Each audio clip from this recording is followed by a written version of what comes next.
Do do do do do do do do do do do.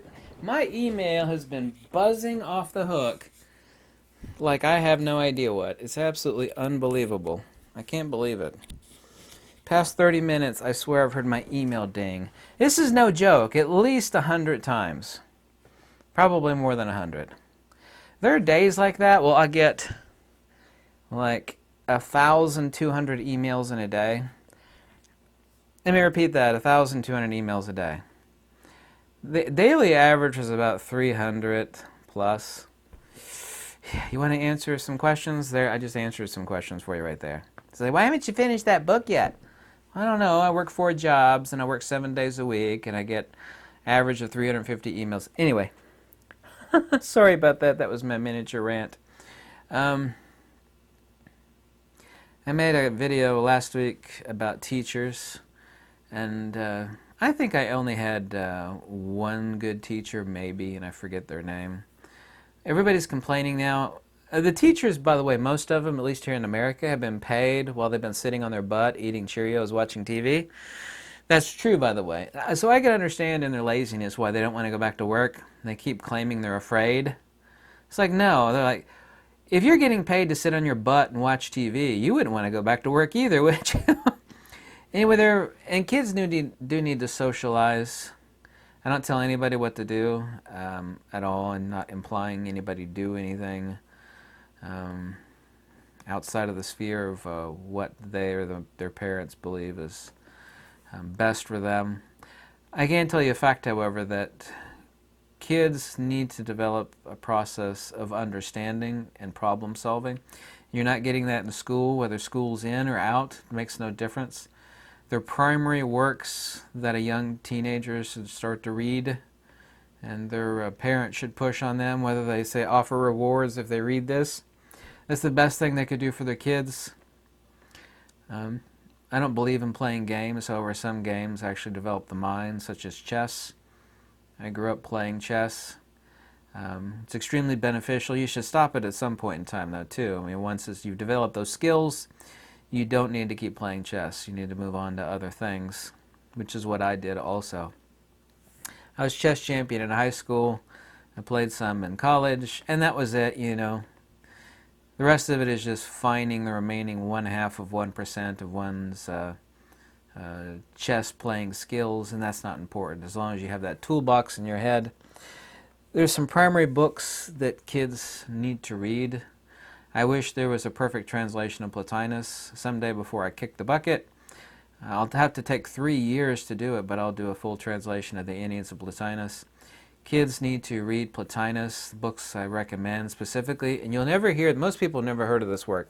It's by John Scotus Erigena, or John the Scot. It's called the Periphysion, P-E-R-I-P-H-Y-S-E-O-N, Periphysion. You just type in Erigena, E-U-R-I-G-E-N-A, Erigena, John the Scot, or John Scotus Erigena. Everybody should be reading the Periphysion.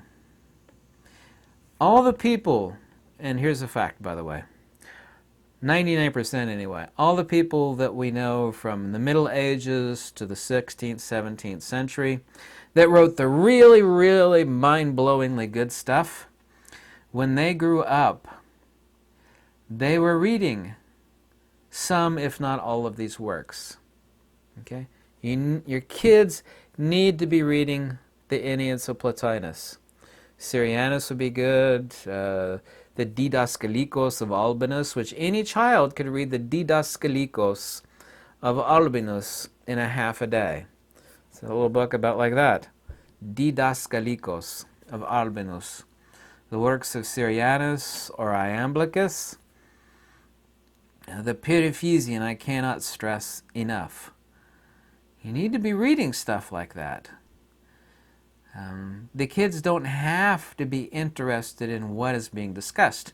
It will develop a toolbox inside a child's head that will help them to problem solve 99% of everything in life. Your kids are taught to remember, recycle, and regurgitate useless facts. We don't need that anymore. We all can bring up any useless, pathetic fact on a search toolbar. People don't pay people anymore for crap info that you could get off. You see, please God, listen to me on this. People are not hired because they've regurgitated facts that they've been remembering and drilling into their head. Nobody wants to hire somebody like that. Well, I mean, some do, but I mean, not good paying jobs, nor does that make anybody a success in life. It just doesn't. Of course, there are different definitions of success. Success doesn't have to be monetary. Most people think it does, unfortunately, but to have those skills, you have to have a toolbox inside your head, not a stack of facts. Because the facts are at everybody's fingertips with their smartphone. Well, I know a lot of stuff. I went to college. Good! What the hell are you going to do with it? Can you make anything? No. Can you problem solve? Well, not really. I was never taught how to problem solve. I was taught to regurgitate crap. Go home and memorize chapters 5 through 10. We're going to have a test tomorrow. That is not education. That's indoctrination. I will stress to you again, and if you don't listen and understand this, you're a bit of a fool. But all the great people that you thought were wise and smart that wrote from the Middle Ages to about the 17th century, those people were brought up learning, unless they had a super magical natural ability, which, has happened. But the rest of them, they were reading these things growing up. And kids today don't get those skills. When you read Plotinus or the Pitaphesian, the works of Plato, for example, I don't really recommend Aristotle, Iamblichus or the Didaskalikos, it develops a thinking within your head of problem solving. It develops a skill set. It builds a toolbox in your head so that you can problem solve. This is the most important thing anybody at any age, but especially a young person, needs to have. And this isn't my opinion, it's a fact.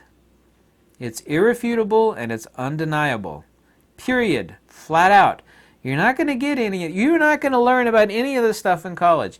If you were on your master's getting your PhD in philosophy at Harvard or Yale, you would not even hear. I'm 100% certain, because I've done it before. You ask a PhD professor of philosophy at Yale, they say, what is the Pitaphesian? I've heard of that book, but I don't know what it is. I mean, that would be a PhD professor. They don't even teach this stuff, much less do the people running those departments know anything about it. You don't have to be into philosophy or metaphysics. It's about developing a tool set within your head. A toolbox. Screwdrivers, hammers, wrenches, pliers, saws, etc., etc. Regurgitating useless facts is not an education. I have an education right here from so-and-so right there. I got my learn on. Oh, God. Oh, our school systems are a joke. These teachers are fools. They're worse than fools. Not only are they lazy, they're lazy fools. They don't educate your children. If you want the best for your child, stop worrying about their indoctrination and start worrying about their education. This is the best advice on YouTube about how to learn your child, how to make them a wiser person, not a more intelligent fool whose head is stuffed with facts that any moron could get off of a Bing or Google search bar. That is not an education. That doesn't help anybody, and that doesn't give somebody the skills like, do you know how to build anything? No. So you got a college degree? Yes, I do. Do you know how to fix anything? Not really. Can you problem solve? No, I don't know how to do that either. What the hell did you get? Well, they got a lot of my money, and I spent a few years there. I partied a lot, drank a few beers, joined the fraternity.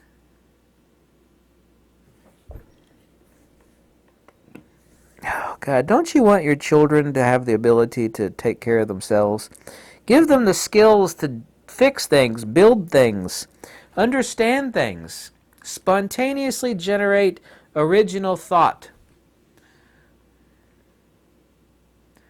These diploma mill universities that are about nothing more than sucking your money out of your wallet are useless. The only people that should go there are people who want to become a lawyer or an engineer or a doctor. And doctors are the second leading cause of death after cancer, so that tells you what that gets you. A doctor is nothing other than a professional pill prescription writer. It's like, I feel bad. Instead of saying, well, you're fat, you need to lose weight. It's like, I'm going to give you a pill for that. Might have 100 side effects, but it'll fix that problem. A real doctor would say, you're too fat, you need to eat less and exercise more. It'll fix your problem right there. Doctors don't do that anymore.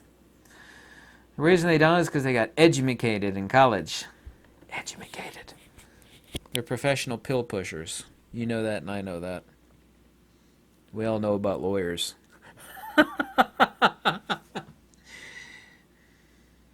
Consider developing a skill. I have a lot of skills. I can fix computers. I can say I'm a professional leather worker. Good God, I translate ancient Greek and Pali. I write books. I build things. I invent things. I got a lot of skills. Fat, bold, and tattooed, but still, I got a lot of skills. A lot. And I didn't get any of that garbage in school or college. I spent quite a few years in college, which I, of course, fondly regret having done. But it's too late now. What am I going to do about it? Anyway, thanks for watching. Goodbye.